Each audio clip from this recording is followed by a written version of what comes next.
Hey everybody, my name's John Miller. Brian put out there, if anybody wants to post on intelligent design as like a conversation starter, go for it. So I'm hoping to keep this short, but I thought I'd start off, and Brian and I go back many years, but I'd start off by showing you my books behind me to just give me some credibility of how smart I am.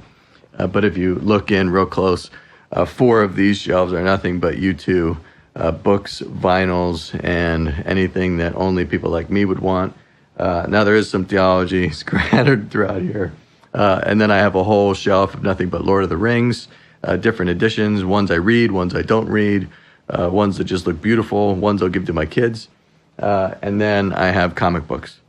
So I thought I'd start off by showing you a Calvin and Hobbes on that I think reflects my opinion for intelligent design, or kind of where I'm coming from. And this is just about the word beauty, which I think is a really great word to think about.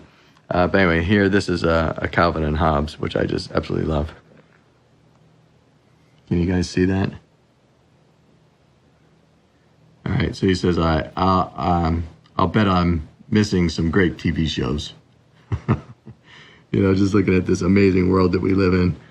So for me, that means I guess I'm missing something on social media. So I have a couple things to say on intelligent design, and hopefully I can say it in an intelligent way. If not, whatever. The first is I want to be clear about where I'm coming from. So I do believe in Jesus, and I know that intelligent design, all the way to this belief in Jesus as the person at the center of all that, is a huge jump, and that's not what this is about. But just want to be clear about where I'm coming from, because I do think that we all pretend that we don't have a bias and we're coming as if we can be convinced one way or the other, which may or may not happen. But I do think bias plays a huge role in all of our perspectives. And then with my particular worldview, because amongst even Christians we really disagree, which is a great part of being human. Is that my particular lens comes from my learnings at Calvin College, which have only continued to grow. And that is the lens that I view the world and all created things is through a 4-piece lens of everywhere I look, I see the beauty of intelligent design, a creator. And I see that beauty reflected everywhere. I also see that everything is broken.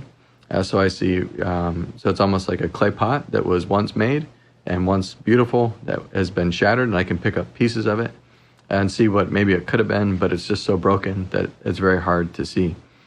And then redemption is the process of that thing coming, trying to be rebuilt or come back together, which is why I think very passionately that we should be really involved in the environment, and certainly being healing agents wherever we can. And then finally, that one day everything will be made new again. So anyways, I know that that's off from intelligent design, but I also think it's important to get your bias out there. So now one example I had before intelligent design is a movie documentary I saw a while ago. Actually, I just finished one on Cosmos, which was just fantastic. So I'll be bringing that up a little bit. One is called Grizzly Man, and if you haven't seen it, I recommend it. And it's about a man who believes, his belief is that we are so separate from nature, and that nature is inherently good. And since it's inherently good, we just need to spend some time with it, and then we can be friends with everybody. And so he would believe that the world was designed for us to get along. So he's out there with the grizzlies, and he's like hugging them and, with the cubs and stuff, and just doing all sorts of crazy stuff. And at the end of the documentary, he's mauled by a grizzly bear. But it's really interesting to contrast his worldview of it's a beautiful world, and it's only, our lack of understanding that can connect the dots, and our own education. And then the guy, the director, put it all together, the producer, and he ends with his own comment at the very end of saying that where the grizzly man looked in the eyes of a grizzly and saw beauty and creation. And I don't think the man was a Christian in any way that I would be, or I don't know what his belief was, but just that the world was beautiful. And this producer closes by saying, I look at the same bear and I see emptiness and a void. I don't see anything of what the grizzly man saw. So I think that takes us into like, how do we see and interpret the world around us? And does it come from an intelligent design or not? So I have two examples I wanna show. And one is two trips I took this past summer, and one was took my daughter Jamie to the Philadelphia Art Museum, which was just a fantastic time. And my daughter Jamie is very patient. Well, actually, when it comes to art, she's patient. Not many other things, but that one she's patient with. And she just took 8 hours in the whole museum, which was, I'd never done that. And we took sketchbooks, and she took her time. So I just want to show a couple pictures from that trip. This is a Monet painting that we looked at, and then she really liked it. This is just Jamie, with her sketchbook walking around. That's me and my dad. My dad was with us too. And I'll stop it here. But here, this is a Van Gogh, the flower painting, and it's just, I don't know the title of it, but just outstanding painting. Just watching people fly by it, and having Jamie sitting there for maybe 45 minutes drawing different versions of the sketch. It's just so fantastic to have her watch. And there was one more painting I wanted to show, and it's my personal favorite. Yeah, here it is. This is a Picasso that's there, and it's just, whoa. I mean, this one, the picture of it's pretty terrible here, but just in person, there's just so much going on. I think that this was never made before. Like, my wife was just not really understanding what I love about it so much, but nobody ever really painted like this before, and there's just so much depth, and my mind just kind of explodes when I stare at it. And that's actually how I feel about lots of Picasso, that he just created something new. So I do think that there's a connection to intelligent design looking at that.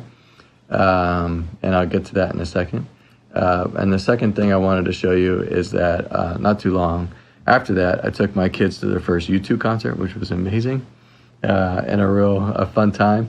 But I was in DC, so the next day we went to the Natural History Museum, and they had an exhibit there.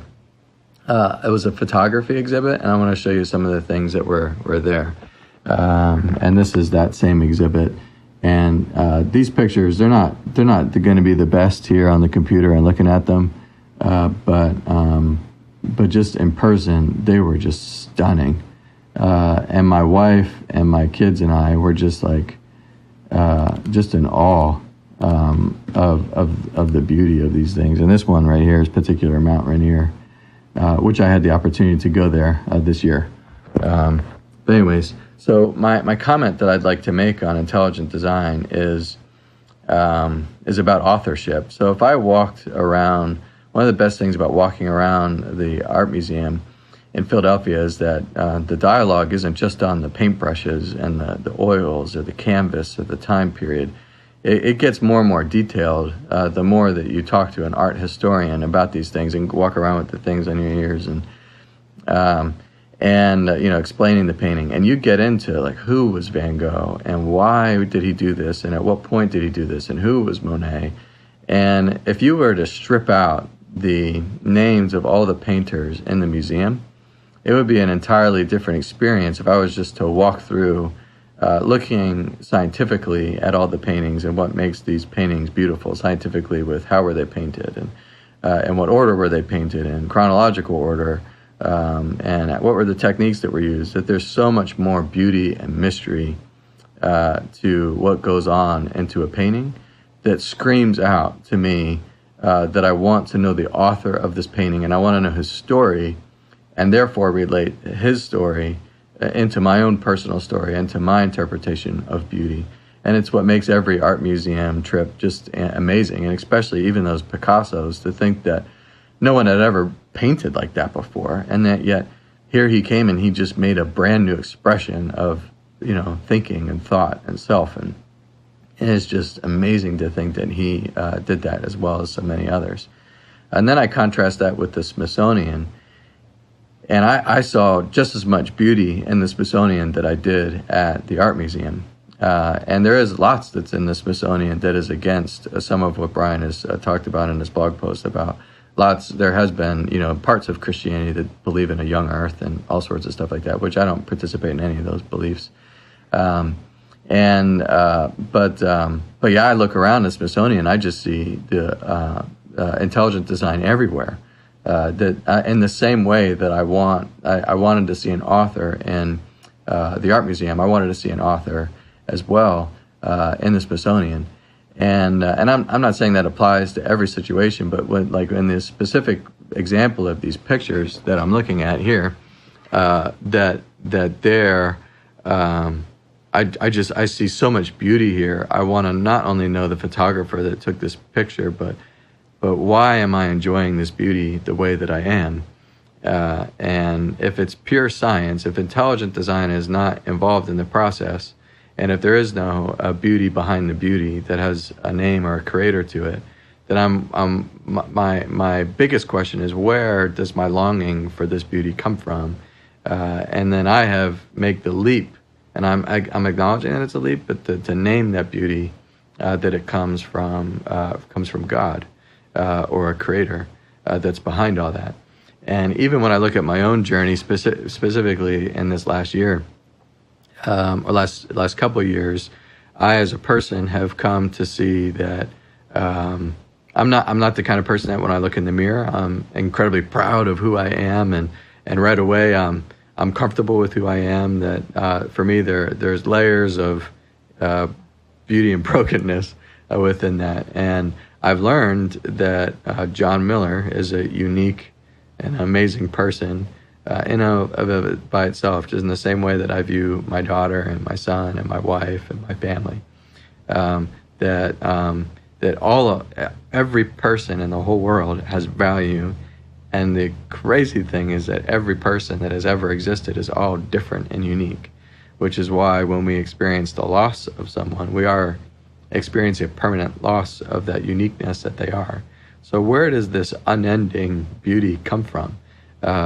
So on one side of intelligent design, I have heard people who follow Christianity bring up the example of like how complex the human eye is, or the ear, and that the complexity behind that is what has made, is what proves that there is a creator, a designer. And I think, many millions of years of evolution could make an eye or an ear, and I understand that. But what I'm talking about is this inherent beauty that is even deeper than that. Like, why am I in awe of the human eye, and why am I in awe of me as an individual and what I'm capable of, or someone else and what they're capable of and what they bring to the table?